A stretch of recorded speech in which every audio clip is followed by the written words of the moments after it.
मुझे आपको बता दें प्रसन्नता है कि लगभग 40,000 पद 40,000 पद हमने स्वीकृत किए।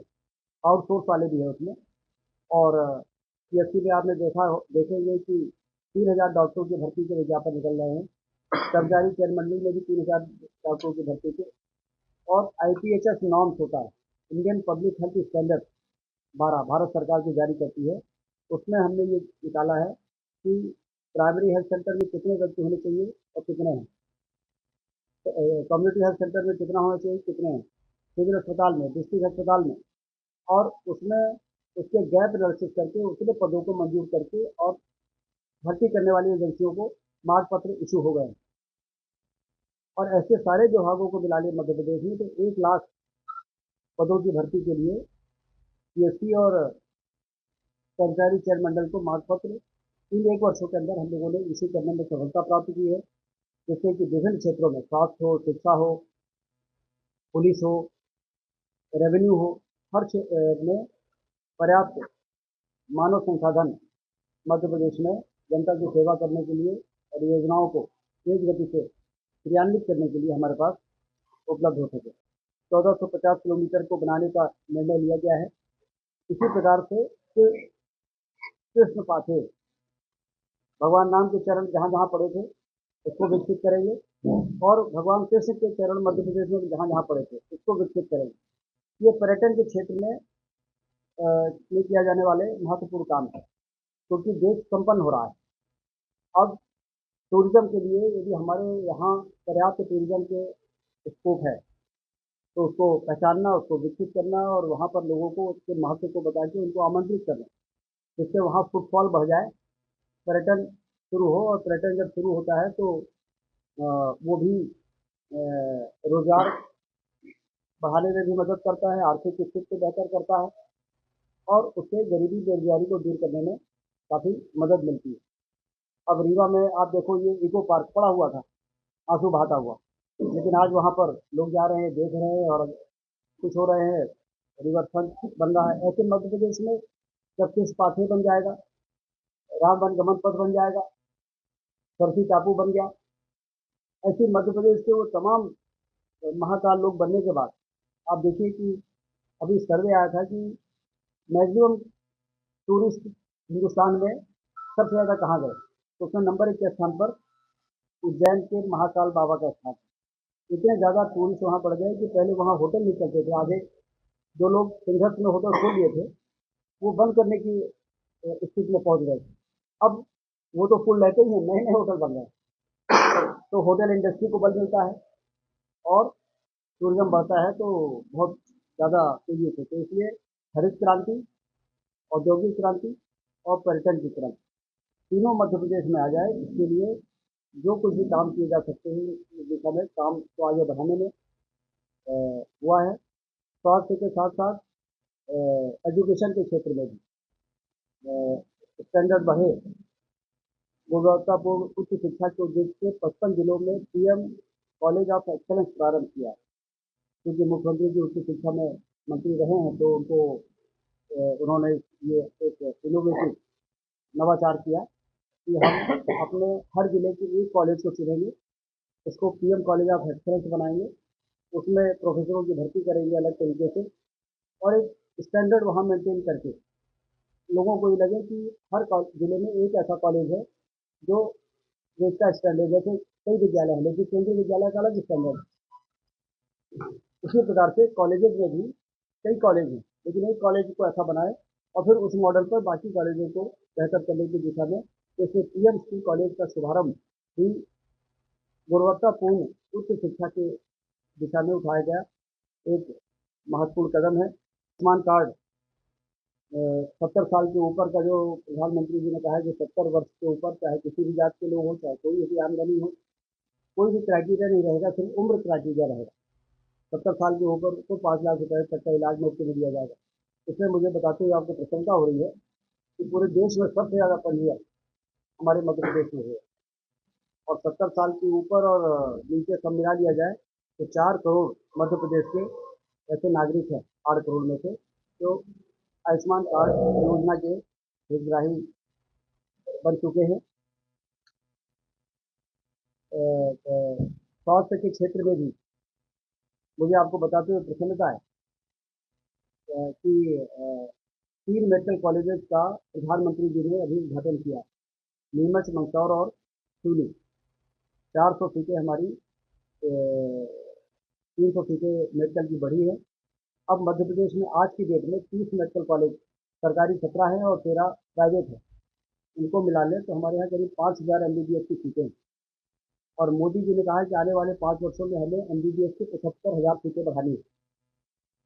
इसलिए बढ़ानी है कि यदि हमें ग्रामीण क्षेत्रों में चाहे वो सिविल अस्पताल हो, चाहे वो प्राथमिक स्वास्थ्य केंद्र हो, जो डॉक्टरों की कमी का रोना है, वो हमें डॉक्टर ज़्यादा तैयार करके उसको दूर करना पड़ेगा। जब डॉक्टर बनेंगे तभी तो ग्रामीण क्षेत्रों के लिए पर्याप्त डॉक्टर उपलब्ध होंगे। तो इसके लिए मेडिकल कॉलेज खोलने का, हर जिले में एक मेडिकल कॉलेज खुल जाए। ये पहले तो जब हमारी सरकार बनी थी तो 5 मेडिकल कॉलेज थे, आप लोग को ध्यान होगा। आज 17 हो गए हैं। अगले साल सिंगरौली, श्योपुर और राजगढ़ भी शुरू होगा। उसके अगले साल 5 और शुरू होंगे, बुधनी से लेके और कई दमोह वगैरह में। तो 8 हमारे और आ जाएंगे साथ ही। 17, 8, 25 हो जाएंगे अगले 2 वर्षों में। और अगले 2 वर्षों में हमारी कोशिश है कि जैसे पन्ना है, कटनी है, टीकमगढ़ है, सीधी है, यहाँ पर 12 मेडिकल कॉलेज, एक शाजापुर में मुख्यमंत्री जी ने घोषणा की है। 13 मेडिकल कॉलेज हम निजी पूंजी निवेश पीपीपी मोड में, उनको टेंडर हमने निकाल दिया है। और वो 13 वो आ जाए और 25 हमारे, 25 और 13 कुल मिला के 38 हो जाएंगे। और आने वाले दिनों में और भी जहाँ आवश्यकता होगी करेंगे। हमारा लक्ष्य ये है कि जो अभी हमारी 5,000 की एमबीबीएस की सीटें हैं वो बढ़ के 8 से 10,000 हो जाए आने वाले 5 वर्षों में।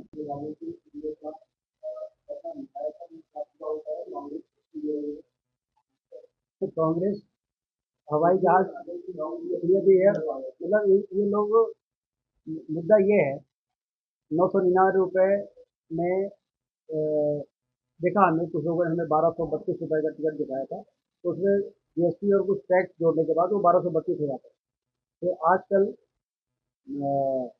शुरू के हैं डायनेमिक फेयर, शुरू में आप टिकट ले लोगे तो आपको 900 रुपये में 99 में पड़ेगा, टैक्स अलग जुड़ेगा। और यदि कुछ दिनों के बाद आप लेते हैं तो फिर वो बढ़ता रहता है। तो इसलिए ये स्थिति आई है। और लेकिन ये चुटकी लेने का अधिकार उनको नहीं है जिन्होंने अ, सड़कों की दुर्गति कर दी थी, जिन्होंने रेलवे लाइन के विस्तार के लिए सिंगरौली तक कभी बजट लाने के लिए प्रयास नहीं किया। और हवाई अड्डा तो प्रदेश और देश के कोई भी विमानी विभाग का व्यक्ति मानने को तैयार नहीं था कि रीवा में हवाई अड्डा भी बन सकता है। तो इनको तो कम से कम ये कहना चाहिए कि ठीक है, देश के लोगों की आर्थिक स्थिति बेहतर हो रही है तो लोग अफोर्ड, अच्छा क्यों खुल जा रहा है, इसका क्या जवाब है उनके पास? हमारा तो पूरा जब ये आए तो फुल था, हम जब गए तो फुल था। तो लोग क्योंकि उड़ान स्कीम में कितना भी 2,000 का भी टिकट यदि लगता है तो लोगों को बहुत असरता नहीं है। 999 तो बहुत ही खुशी की बात थी। तो शुरू के 5 शो में वो 999 ही लग रहा है।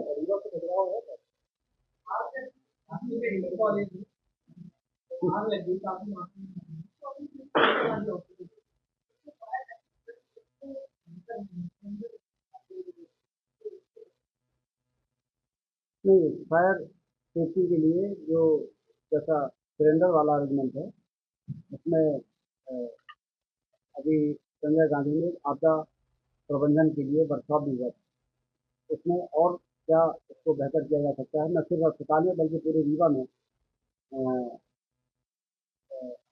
आपदा आए और उसके बाद तुरंत क्या क्या आवश्यकताएं हैं वो स्टडी करने के लिए हमने उनको बोला है कि आप लोग एक रिपोर्ट बना के दीजिए जिससे कि उसकी व्यवस्था यहाँ पे कर सके। क्योंकि हालांकि अब तो बाढ़ की संभावना यहाँ नहीं है, क्योंकि नीचे हम लोगों ने नदी को चौड़ा कर दिया है। नहीं तो पहले हर 8-10 साल में यहाँ बाढ़ आती थी। तो इस समय आपदा प्रबंधन के लिए भी हम लोगों ने कई बार ऐसा लगता था कि और बेहतर होना चाहिए। तो आपका सवाल अच्छा है कि ये रिपोर्ट जो अभी वर्कशॉप हुई है, मध्य प्रदेश में पहली वर्कशॉप यहाँ पे कराई थी, उसके रिपोर्ट आने के बाद ये जरूर स्टेप उठा लेंगे।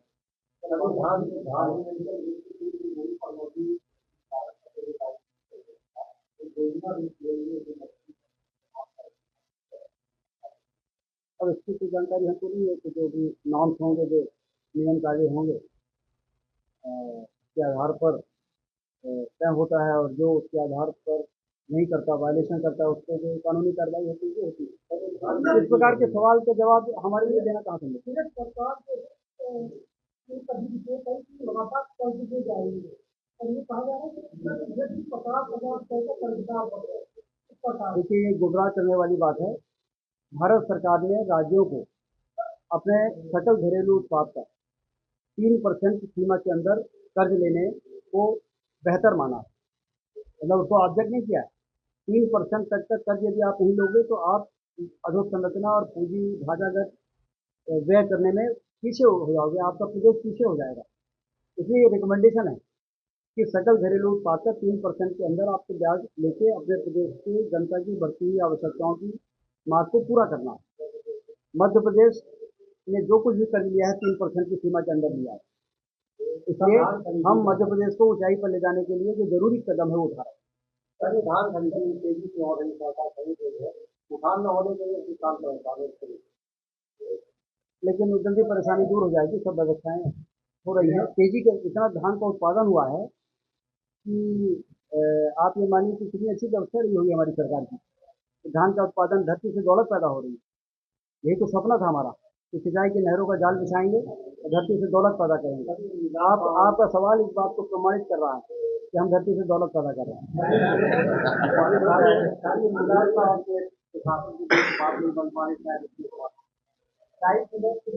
वो हो गया है, समाधान हो गया। राइस मिलर की पिछले कैबिनेट में जो अपग्रेडेशन की राशि को लेके उनकी डिमांड थी, वो कैबिनेट ने पूरी कर दी है। 30% प्रतिदान पर 50 रुपए की मांग थी, उसको 40 किया है, और 60% प्रतिदान पर उनकी मांग 150 थी, उसको 140 कर दिया। आप एक साल की उपलब्धियां